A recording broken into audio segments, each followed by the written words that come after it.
My family's cruel prank destroyed my life. Then the police got involved. The police asked me why my own brother would frame me. I sat frozen on my small apartment couch, their questions slicing through the air like knives. Officer Miller's tone wasn't aggressive, but it carried the kind of calm authority that made every word hit harder. "Daniel, we're not here to judge," he said. "We just need to understand how this started." How it started. That was the cruel part. It didn't start with a crime. It started with what my family insisted was just a prank. But as I stared into the officer's steady eyes, I knew this wasn't something I could explain in one neat sentence. To him, it looked like family betrayal turned into something criminal. To me, it felt like my entire life had been stripped away by the very people who should have protected me. I'm Daniel, 29 years old. I work as a mechanic at a small shop downtown. I've always been proud of that. I may not wear a suit or earn six figures, but I fix things. I help people get to work, pick up their kids, visit their parents. Cars matter in people's lives, and I matter because I keep them running. But my brother, Mark, never saw it that way. To him, I was a grease monkey, someone beneath him. He had a decent sales job, nice clothes, and a smug grin that followed him everywhere. When we were kids, Mark loved pranks. Back then, it was hiding my homework or loosening the salt cap at dinner. Harmless, my mom would say. But even as a child, I noticed his pranks always had one rule.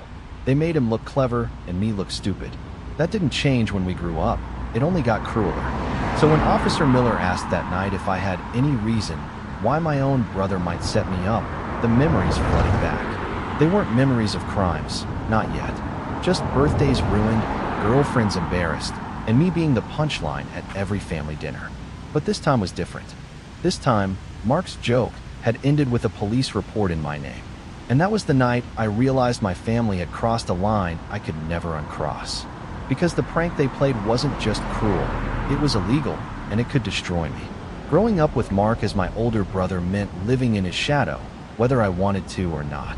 He was louder, sharper, and better at making people laugh, though usually at someone else's expense. When we were kids, he called it teasing. When we got older, it became banter. My mother, Helen, would shake her head and smile like it was just boys being boys. "You know your brother," she'd say. "He doesn't mean any harm." But he always meant harm. When I was 10, Mark convinced me to jump into the neighbor's pool in my Sunday clothes, swearing the neighbor had invited us.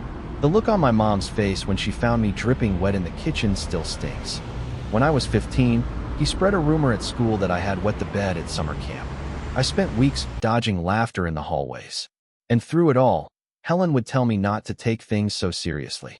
That phrase became the soundtrack of my childhood. Don't take it so seriously. Don't let it get to you.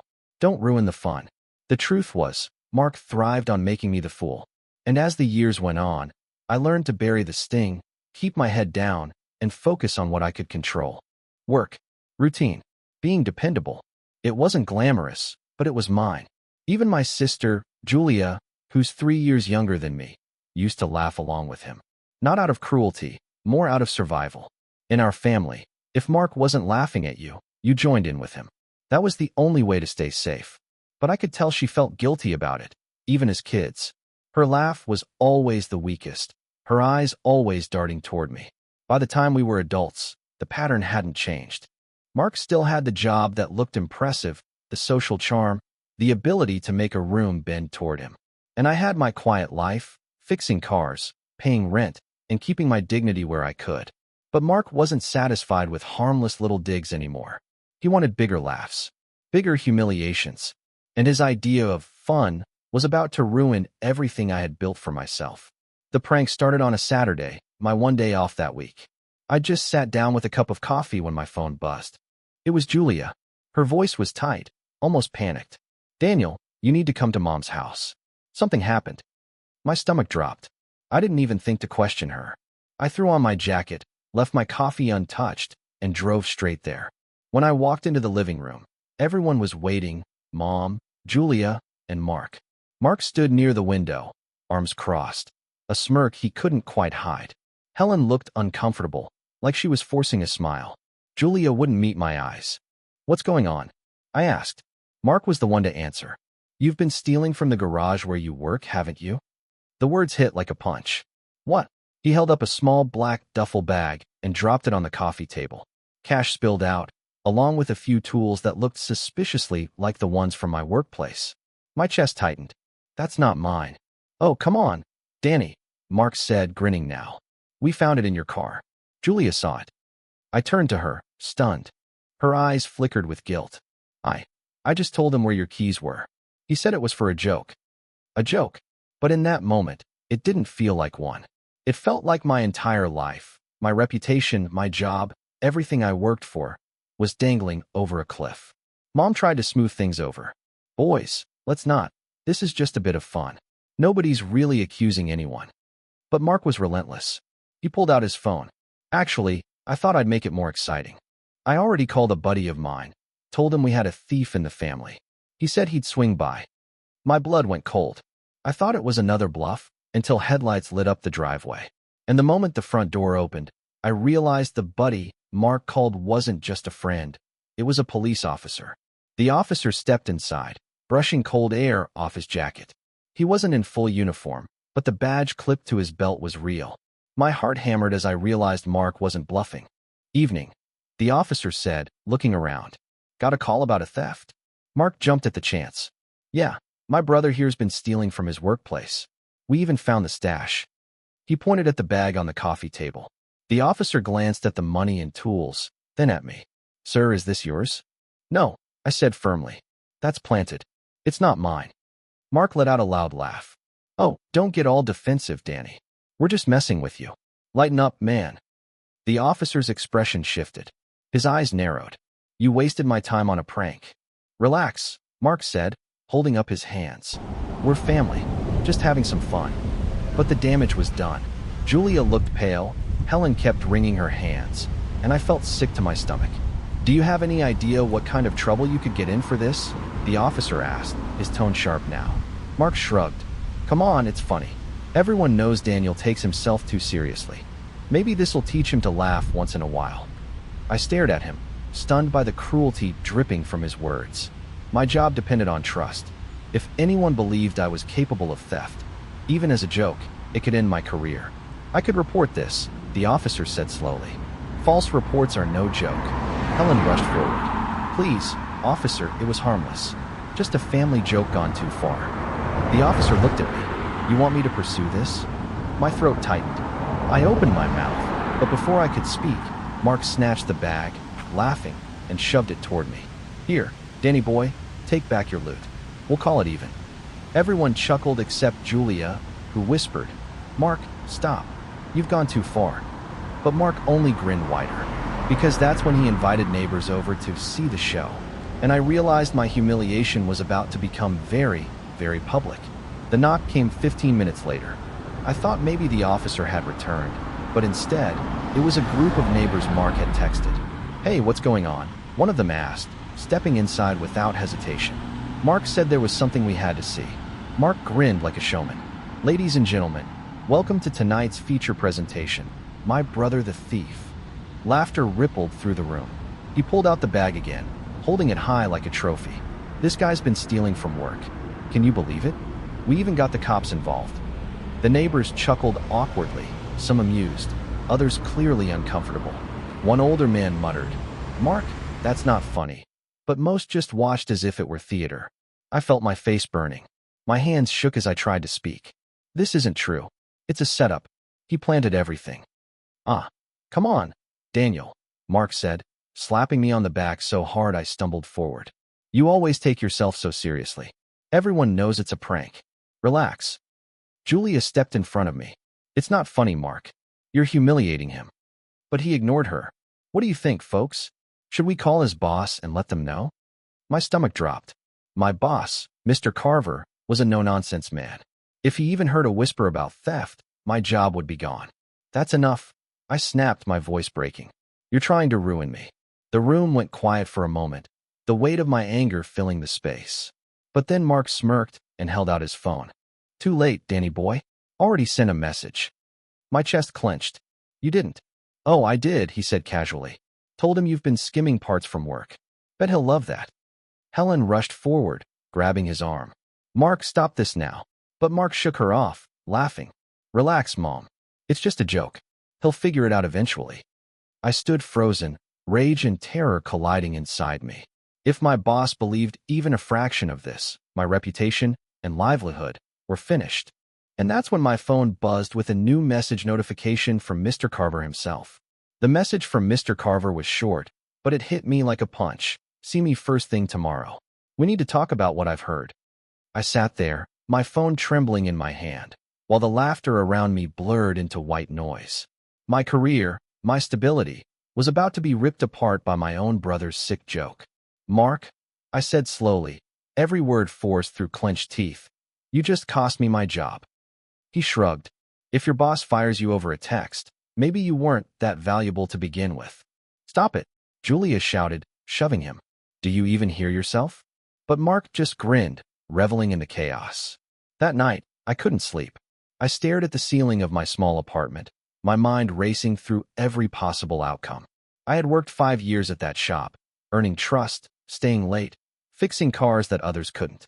And in one text, Mark had reduced all of it to ashes. The next morning, I walked into the garage with my stomach in knots. My coworkers gave me wary looks, whispers following me as I crossed the room. Mr. Carver was waiting in his office. He didn't waste time. Daniel, sit. I need the truth. Did you steal parts from here? I shook my head so fast my neck ached. No, sir. I'd never do that. My brother sent you that message. It was a prank. A cruel one. His brow furrowed. Your brother? Why would he accuse you of something like this? I swallowed hard. Because he thinks it's funny. Because he wants to humiliate me. Mr. Carver leaned back, exhaling. I've known you a long time, Daniel. You've always been reliable. But this could damage the shop's reputation. Clients talk. If there's even a hint of theft. I understand, I said quickly, my voice cracking. Please, give me a chance to prove this was a lie. I'll bring you evidence. He studied me, then nodded slowly. You have 1 week. If you can't clear your name by then, I'll have no choice but to let you go. As I walked out, the weight of that deadline pressed into my chest. I had 7 days to undo the damage my family had done. 7 days to save everything I'd built.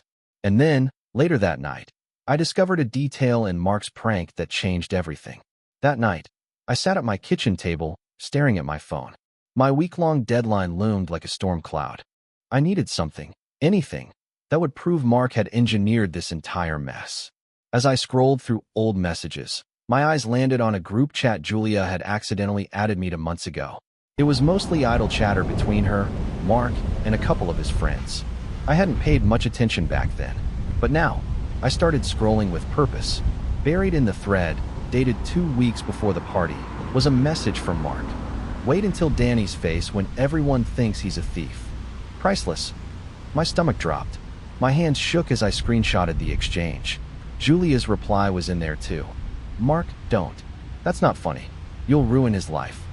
And Mark's smug answer. Relax. He'll get over it. It's just family fun. Family fun.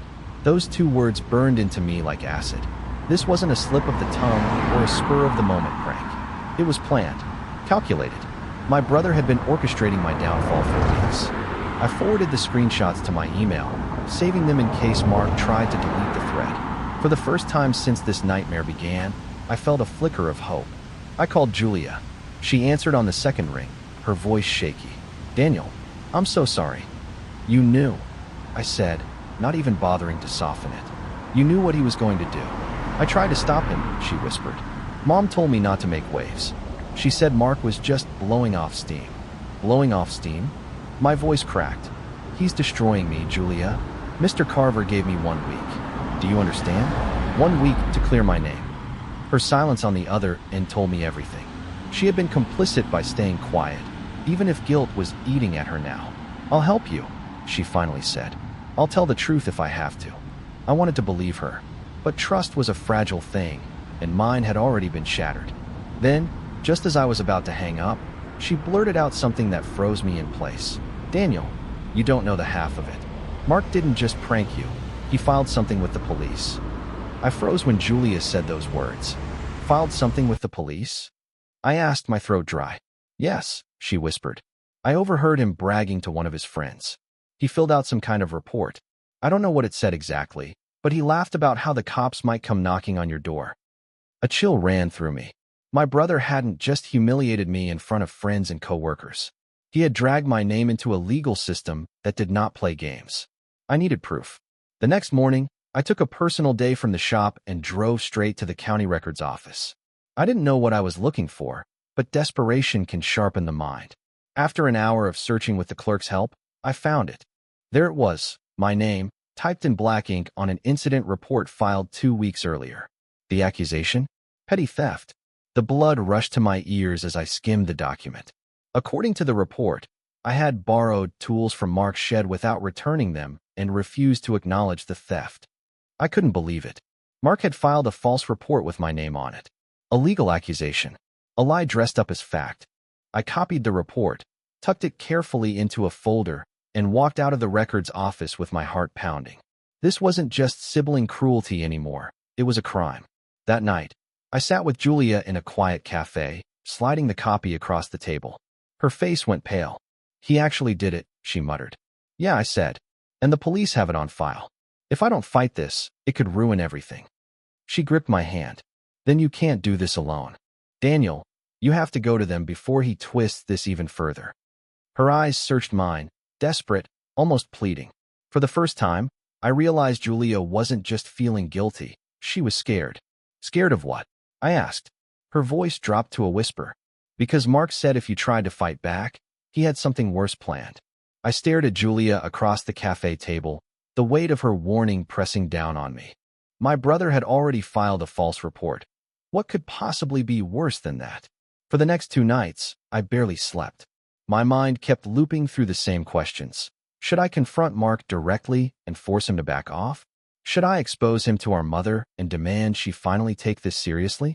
Or should I walk into the police station myself, before Mark found another way to tighten the noose around my neck? Each option felt like a trap. When I finally sat down with Mom, I tried to lay out the facts. I showed her the copy of the report. I expected shock, maybe anger. Instead, she sighed and shook her head. "Daniel," she said softly, "you've always taken things too seriously. Mark was just trying to get under your skin. You really want to drag police into this and ruin your brother's life over a piece of paper?" "A piece of paper?" I snapped. "That paper could destroy my career. If anyone checks my record, this report could pop up. It's not a joke. It's fraud." She waved her hand like she was brushing away crumbs. "The police won't do anything. Don't make trouble for the family. You'll regret it." Her words stung worse than Mark's laughter. For a moment, I considered just dropping it. Maybe she was right. Maybe it was safer to swallow my pride and let this pass. But then I remembered Julia's face, pale with fear, her warning echoing in my mind. Something worse was coming. That night, Julia called me again. "Daniel, you need to hear this," she whispered, her voice trembling. "I found messages on Mark's phone. He wasn't joking when he said he had something worse." I tightened my grip on the phone, my pulse pounding in my ears. "What kind of messages?" There was a long silence before Julia answered. "He's planning to stage something bigger, something that could put you in handcuffs for real." I didn't want to go to dinner that Sunday, but Julia begged me. "If you don't show up, Mark wins," she said. "Besides, I'll be there." So I went. The moment I walked into Mom's dining room, I knew something was off. Mark was already seated at the head of the table, grinning like a wolf. He had Mom on one side, Julia on the other. The roast chicken smelled good, but the air felt poisoned. "Daniel," Mark said, raising his glass, "glad you could join us. I wasn't sure you'd show after your police scare." Mom scolded him lightly, "Mark," but she was smiling, like it was just a joke. My fists tightened under the table. "I'm not here for your games," I said, keeping my voice level. Mark leaned in. "See, that's your problem, little brother. No sense of humor. You make everything into a crisis." Julia shifted uncomfortably, but didn't say a word. Dinner dragged on, Mark slipping barbs into every conversation. He mocked my job, my apartment, even the way I chewed. At one point, he leaned close enough for only me to hear. "You know, if you go running to the cops again," he whispered, "I'll make sure they find something real. Think about it. Who do you think they'll believe? Me, or the screw-up everyone laughs at?" My chest burned with rage. I wanted to leap across the table and smash that smirk off his face. But Julia caught my eye and shook her head ever so slightly. She was begging me to hold on. After dessert, Mark stood, clinking his glass. Let's all raise a toast, he said loudly, to family, loyalty, and keeping our dirty laundry out of the police station. Everyone chuckled, everyone except me. My heart hammered, and I realized I couldn't wait any longer. Mark wasn't just tormenting me, he was daring me to act. I left the table, walked outside, and pulled out my phone. With trembling hands, I dialed a number I'd been memorizing for days. When Officer Miller answered, I forced the words out before I could lose my nerve. "It's time," I said. "I have proof. I want to make a report." And as I hung up, I caught Mark's shadow moving toward the door, his smile gone, his eyes burning with fury. The next morning, I sat at my kitchen table with my laptop open, my phone buzzing with unread messages from Julia. I ignored them. I had a task. For weeks, I'd saved everything. Screenshots of Mark's group chats where he bragged about teaching me a lesson, receipts from the costume rental he used for the fake arrest stunt, and even audio recordings from the garage where he and his buddies plotted it out. I hadn't wanted to believe my own family could plan something so elaborate, but the evidence spoke for itself. I printed copies, slid them into a folder, and tucked the original files onto a USB drive. My hands shook as I organized them, but I felt something new too: control. Julia finally called. "Daniel, are you really doing this?" she asked, her voice trembling. "I don't have a choice," I said. "Mark won't stop until someone stops him." She hesitated. "Then I'll come with you. I can't let him keep ruining your life." Her loyalty steadied me more than she knew. Together, we drove to the precinct, the folder on my lap feeling like both a weapon and a shield. Officer Miller met us in a small, sterile interview room. He had that calm, practiced expression that gave away nothing. "You said you had proof," he said. I slid the folder across the table. "Everything's in there. Texts, receipts, recordings." He staged the whole thing, and he threatened me if I talked. Miller flipped through the pages, nodding slowly. His face didn't change, but I saw the way he lingered on certain screenshots, his pen scratching notes. Finally, he looked up. "This isn't just a prank. If this holds up, your brother may have committed multiple offenses. Are you ready for what comes next?" I swallowed hard, glancing at Julia. She gave a small nod, her hand brushing mine under the table. "Yes," I said. My voice cracked, but didn't break. "I'm ready." Miller leaned back, his eyes narrowing slightly. "Then I think it's time we pay your family a visit." And at that moment, I realized there was no turning back. The reckoning was already on its way.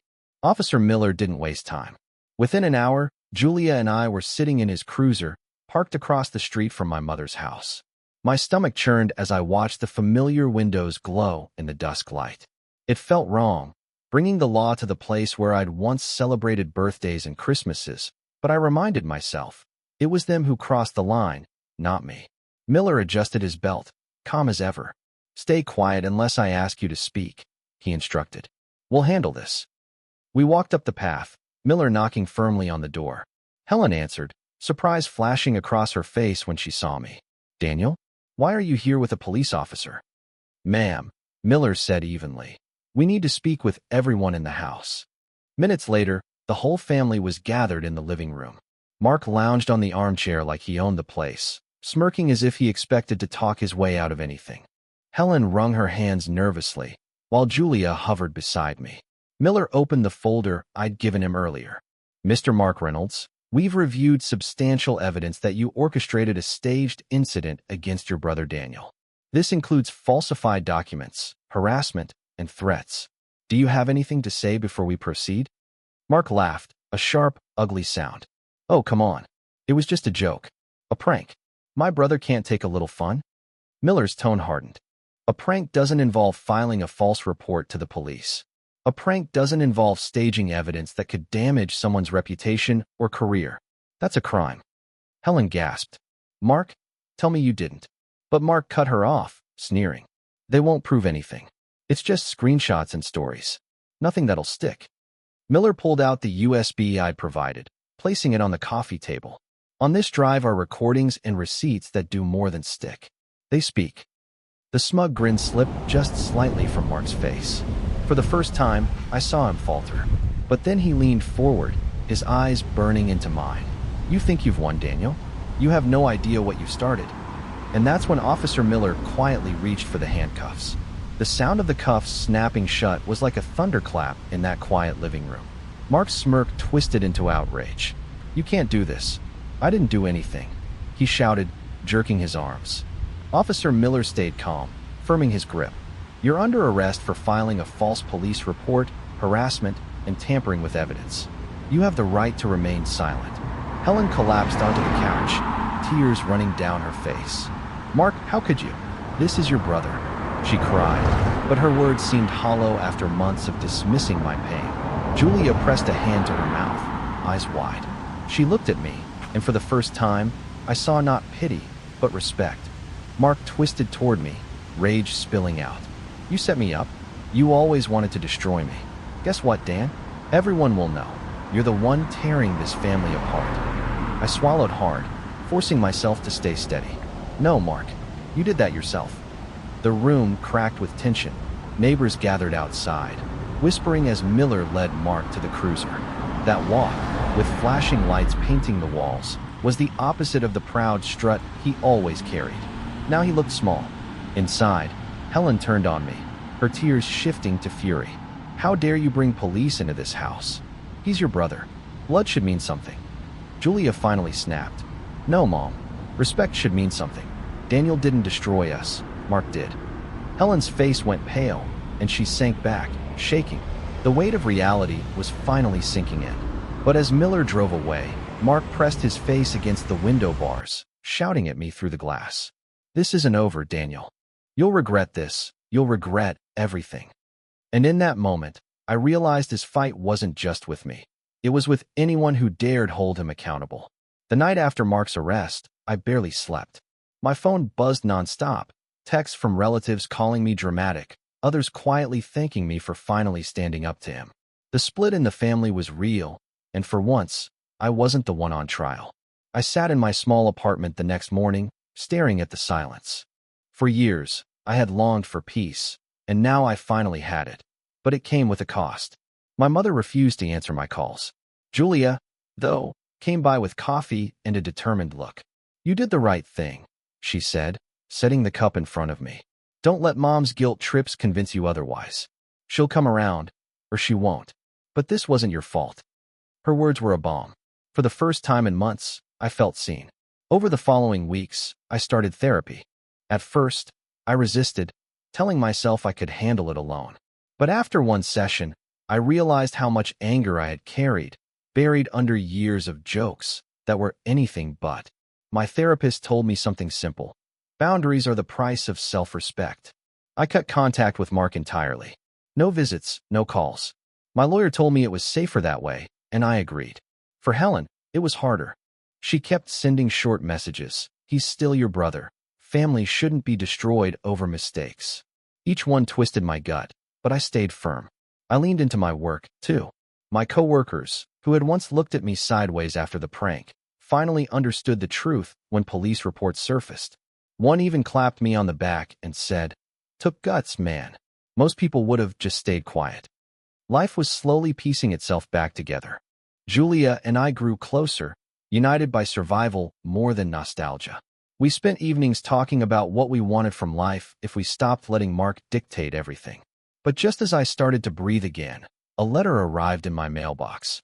One that made my hands tremble the moment I read the return address. The letter was from the county jail, signed with Mark's name, demanding I visit him immediately. I never went to see Mark in jail. The letter sat on my table for days, taunting me with its neat, angry handwriting. At first, guilt gnawed at me. He was still my brother, wasn't he? But then I remembered every smirk, every dismissal, and that one night where his joke nearly destroyed my life. My therapist reminded me that forgiveness doesn't always mean reunion. It can mean release. So instead of visiting, I wrote a letter back. Just one sentence. I hope you use this time to realize the difference between cruelty and love. I never knew if he read it. I never cared to find out. With time, I rebuilt what the prank had taken from me. My job became a safe place again. Friends who once doubted me apologized, some even admitting they'd believed Mark's lies because it was easier than questioning them. Trust came back slowly, like light through blinds. Helen eventually called, her voice brittle with shame. She asked if there was still a place for her in my life. I told her yes, but only if she could respect boundaries. For the first time, she didn't argue. Maybe seeing her golden son face charges had opened her eyes. Julia remained my anchor.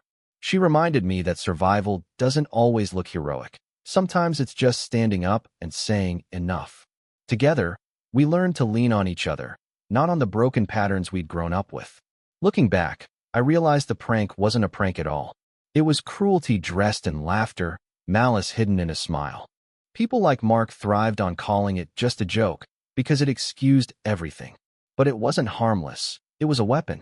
Now, when I hear people laugh about harmless pranks, I think of the police officer at my door, asking why my own brother would frame me.